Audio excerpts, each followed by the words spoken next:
पंचायत चुनावों पर राज्य सरकार के अध्यादेश को चुनौती देने वाली याचिकाओं पर मध्य प्रदेश हाईकोर्ट आज अहम सुनवाई करेगा। भोपाल के मनमोहन नायर और नरसिंहपुर के संदीप पटेल ने प्रदेश में 3 चरणों में त्रिस्तरीय पंचायत चुनावों को चुनौती दी है। याचिका में मध्य प्रदेश सरकार की ओर से जारी अध्यादेश को चुनौती दी गई है। अध्यादेश के जरिए कमलनाथ सरकार के समय तक पंचायत चुनाव प्रक्रिया को पलटते हुए पुराने परसीमन के आधार पर चुनाव कराने की बात कही गई। याचिका में कहा गया कि मध्य प्रदेश सरकार का अध्यादेश पंचायत चुनाव अधिनियम का उल्लंघन करता है, इस वजह से पंचायत चुनाव रद्द किया जाए। याचिका में यह भी कहा गया कि पंचायत एक्ट में रोटेशन व्यवस्था का प्रावधान है, पहले की तरह आरक्षण करना पंचायत एक्ट के रोटेशन की व्यवस्था के खिलाफ है। इसके अलावा 2018 में निवाड़ी जिला बना है, बिना सीमांकन किए जिले के पंचायत चुनाव नहीं करवाए जा सकते। वहीं राज्य सरकार ने पंचायत राज एवं ग्राम स्वराज अध्यादेश 2021 को मंजूरी दी है। 1 साल से चुनाव नहीं हुए ऐसी पंचायतों के परिसीमन को निरस्त कर दिया गया। इन जिला, जनपद और ग्राम पंचायतों में आरक्षण व्यवस्था में फिलहाल कोई बदलाव नहीं होगा। मध्य प्रदेश राज्य निर्वाचन आयोग ने पंचायत चुनावों की तारीख घोषित कर दी है, जिसके मुताबिक 6 जनवरी को पहले चरण, 28 जनवरी को दूसरे चरण और 16 फरवरी को तीसरे चरण का मतदान होगा।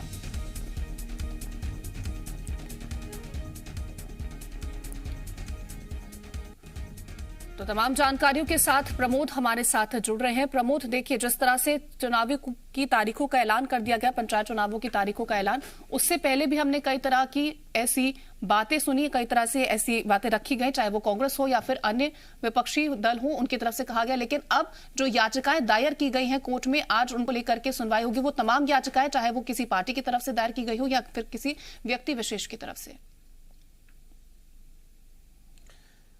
देखिए, सभी जो याचिकाएं उनको पहली बात तो मर्ज करके एक साथ सुनवाई होगी। आज की जो सुनवाई है जबलपुर हाईकोर्ट में, वो बेहद महत्वपूर्ण है। कांग्रेस पार्टी और अन्य जो याचिकाकर्ता हैं उनकी तरफ से सीनियर एडवोकेट खड़े होंगे और सरकार ने भी पूरी तैयारी की है। सरकार के महाधिवक्ता कोर्ट में मौजूद रहेंगे। याचिकाकर्ताओं ने, देखिए, जो पंचायत चुनाव त्रिस्तरीय कराए जा रहे हैं उन्हें असंवैधानिक बताया और कहा है कि 7 साल पुरानी पद्धति के आधार पर त्रिस्तरीय पंचायत चुनाव कराना यह असंवैधानिक है। और ये कई नियमों का हवाला भी, देखिए, याचिकाकर्ताओं के एडवोकेट ने कोर्ट के सामने समक्ष रखा है और कहा है कि जब नए जनप्रतिनिधि चुने जाएंगे तो क्यों ना नई पद्धति के आधार पर चुने जाएं, नया परसीमन हो, नया आरक्षण होना चाहिए।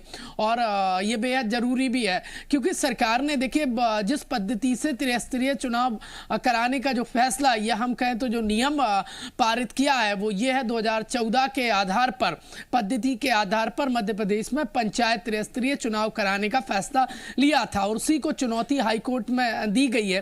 देखिए, कई याचिकाएं लगाई गई हैं, अलग अलग याचिकाओं की सुनवाई होती तो यकीनन समय लग जाता, क्योंकि राज्य निर्वाचन आयोग पहले ही त्रिस्तरीय पंचायत चुनाव की तारीखों का ऐलान कर चुका है। इसलिए समय की बाध्यता और समय की कमी को देखते हुए जबलपुर हाई कोर्ट ने फैसला लिया है कि एक साथ सभी याचिकाओं को मर्ज करके सुना जाएगा। आज की जो सुनवाई है वो बेहद महत्वपूर्ण है। सभी की निगाहें, देखिए, जबलपुर हाई कोर्ट की तरफ है। जबलपुर हाई कोर्ट की तरफ से क्या आदेश आता है, क्या जो पंचायत चुनाव हैं उनके होने पर संकट के बादल जो मंडरा रहे हैं, क्या वो आगे टलेंगे या फिर जो तारीखों का ऐलान राज्य निर्वाचन आयोग ने किया है उन्हीं तारीखों पर इलेक्शन हो पाएगा, ये लगभग आज तय हो जाएगा।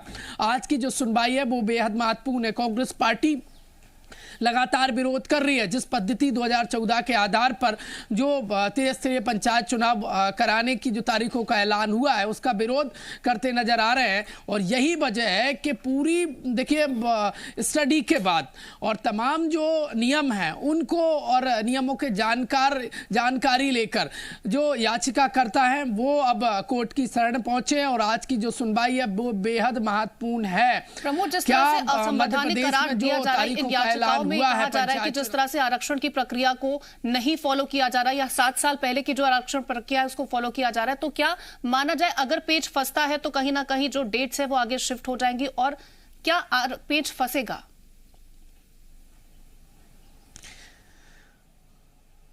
देखिए, रोटेशन प्रक्रिया का पालन होना चाहिए और ये संवैधानिक मान्यता है और नियमों में भी है। लेकिन यदि सरकार ने फैसला लिया है 2014 के आधार पर पंचायत चुनाव कराने का, तो यकीनन जो अधिकारी हैं उन्होंने स्टडी की होगी, नियमों को देखा होगा, तभी सरकार ने इतना बड़ा फैसला लिया है।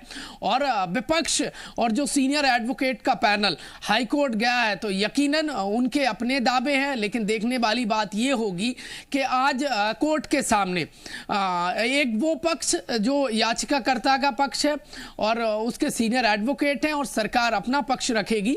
तो देखने वाली बात यह होगी कि किसका पक्ष देखिए भारी पड़ता है और हाई कोर्ट क्या फैसला सुनाता है।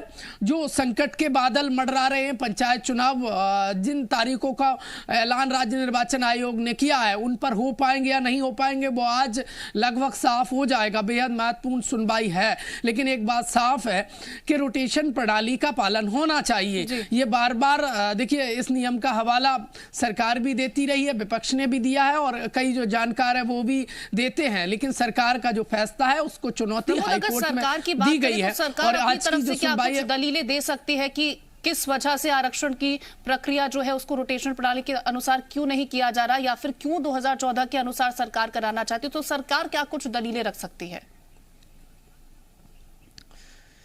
देखिए सरकार की तरफ से ये दलीलें रखी जा सकती हैं कि जो 2019 में जो पंचायतों का परिसीमन किया गया था और जो आरक्षण प्रक्रिया अपनाई गई थी, और उसमें देखिए उतनी पारदर्शिता नहीं थी, खामियां निकलकर सामने आई थी, पहले भी आती रही है, कोई पहली बार नहीं है। इसको लेकर भी चुनौती कोर्ट के सामने याचिकाओं के जरिए दी गई थी और कई आरक्षण प्रक्रिया में कमियां भी निकाली गई, तो वो हवाला सरकार की तरफ से दिया जा सकता है।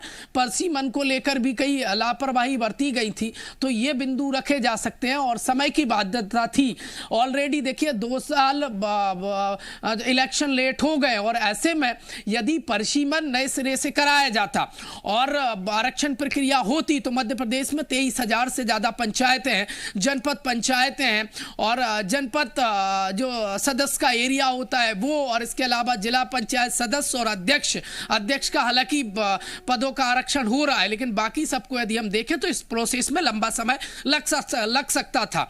और जो कानूनी जानकार हैं, जो संविधान के जानकार हैं, वो ये कह रहे हैं कि तमाम स्टडी के बाद ये फैसला सरकार ने लिया है और ये तमाम जो तथ्य हैं वो कोर्ट के सामने रखे जाएंगे। हाई कोर्ट की तरफ से एक बड़ा फैसला आज सामने निकल के आ सकता है, उस पर नजर भी हम बनाए रखेंगे। फिलहाल प्रमोद, तमाम जानकारी आप हम तक पहुंचाते रहेंगे, लेकिन आप हमारे साथ बने रहेंगे और भी जानकारी आपसे लेंगे।